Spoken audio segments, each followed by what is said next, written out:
Lalo pang lumakas at ngayon ay nasa severe tropical storm category na ang Bagyong Domeng. Ayon sa update ng Pag-asa, inaasahang magdadala ito ng malalakas na ulan dahil na rin sa epekto ng habagat. At para ihatid sa atin ang latest sa Bagyong Domeng, narito ang update mula sa Pag-asa Weather Forecasting Center.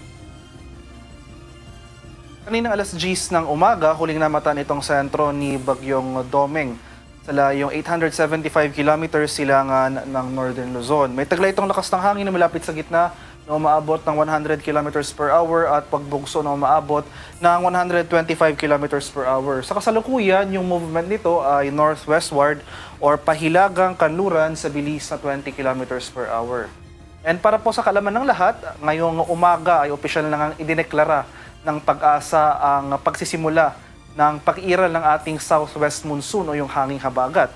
So inaasahan natin na sa mga susunod na araw, akibat nitong epekto or itong presence si Bagyong Domeng, mas dadalas na yung mga pag-ulan natin dito sa ating bansa, especially sa western section ng Pilipinas. And makikita natin dito sa ating latest satellite images itong mga makakapal na kaulapan dito sa may West Philippine Sea. Isa yan sa mga senyales ng epekto ng ating southwest monsoon na kung saan umiiral ito sa malaking bahagi ng southern Luzon, Visayas at sa Mindanao. Samantala, ito namang trough or extension ni Bagyong Domeng nagdudulot rin ng mga pagulan sa ilang areas ng Luzon at Visayas. So dahil sa epekto ng southwest monsoon, asahan natin itong mga pagulan sa may Zamboanga Peninsula, Barm, Socsargen, sa lalawigan ng Lanao del Norte, pati na rin dito sa Western Visayas, Negros Island Region, buong Mimaropa, as well as sa lalawigan ng Batangas. Dahil naman sa trough extension ni Bagyong Domeng, makaranas rin tayo ng mga pag-ulan dito sa may Samar provinces, pati na rin dito sa Bicol Region at mga lalawigan ng Quezon, Aurora, Isabela, Cagayan, Apayao, pati na rin dito sa Ilocos Norte at Batanes. Kaya sa mga lugar na ito, patuloy po tayong maghanda sa mga banta ng flooding or landslides. At ito naman po yung ating latest forecast track para kay Bagyong Domeng na kung saan nakikita natin dito na inaasahan natin yung patuloy na generally northwestward na paggalaw ng nasabing bagyo hanggang bukas. And for the remainder of the forecast period, after yung paggalaw nito northwestward ay magre-recurve ito. Magsisimula itong mag-recurve generally north-northeastward papalabas ng ating PAR. So yung exit po ng ating Philippine Area of Responsibility ng nasabing bagyo possible by Monday. So mananatiling malayo yung forecast track ng nasabing bagyo sa ating bansa. So magpapatuloy pa rin pero ngayong araw yung epekto nito sa ilang areas ng Luzon, particular na yung trough extension nito, at yung mas magiging concern po natin sa mga susunod na araw ay yung epekto ng southwest monsoon o yung hanging habagat. So makikita rin natin dito sa forecast and intensity track ni Bagyong Domeng na magpapatuloy yung paglakas nito or pag-intensify kung saan within the next 24 hours ay posibleng isang ganap na itong typhoon. And yung ating weather outlook sa mga susunod na araw, no? So bukas, araw ng linggo, magpapatuloy yung mga pag-ulan sa ilang areas ng ating bansa dulot ng habagat, pero posible nang mabawasan yung mga pag-ulan na nadala ng trough extension ni Bagyong Domeng. So, posible pa rin tayo makaranas ng mga pag-ulan dito sa area ng Ilocos Region. Pero mas rarami ng lugar yung makakaranas ng mga pag-ulan dahil sa epekto ng habagat na patuloy na palalakasin ni Bagyong Domeng. So, bukas, asahan natin na mataas sa tsansa ng mga kaulapan at mga kalat-kalat na pag-ulan na may pagkulog at pagkilat sa buong Visayas, buong Mindanao, pati na rin sa mga areas ng Southern Luzon, sa may Calabarzon at Mimaropa. Sa araw naman ng Lunes hanggang sa Miyerkules, posibleng mabawasan yung mga pag-ulan dito sa ilang areas ng Visayas at Mindanao.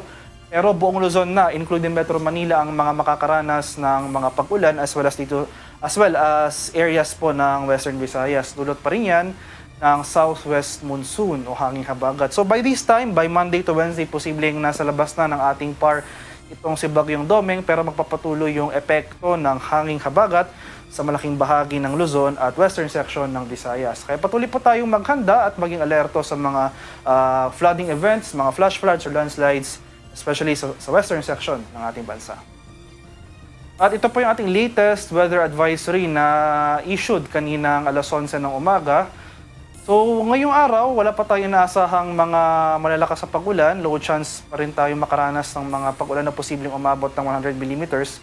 Magsisimula pa lamang yung mga malalakas sa pag-ulan na ito bukas ng hapon hanggang sa Lunes ng hapon. So tomorrow noon to Monday noon, ito pa yung mga lugar na pinakamaapektuhan ng mga malalakas sa pag-ulan na dulot ng hanging habagat.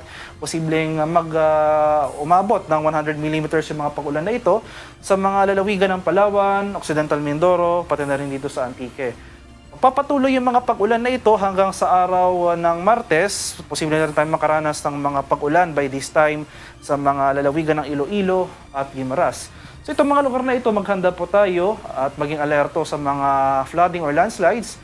Patuloy po tayong mag-monitor ng mga localized advisories tulad ng mga rainfall advisories or yung ating mga heavy rainfall warnings sa mga susunod na araw.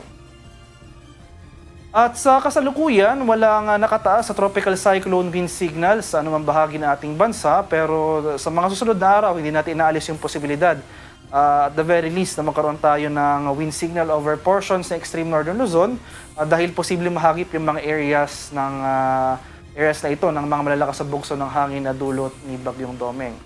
So, in addition, kahit wala po tayong nakataas sa tropical cyclone wind signal ngayong araw, dahil sa pinagsamang epekto ng habagat as well as yung periphery ni Bagyong Domeng, posible pa rin tayong makaranas ng mga pagbugso ng hangin sa ilang lugar ng ating bansa.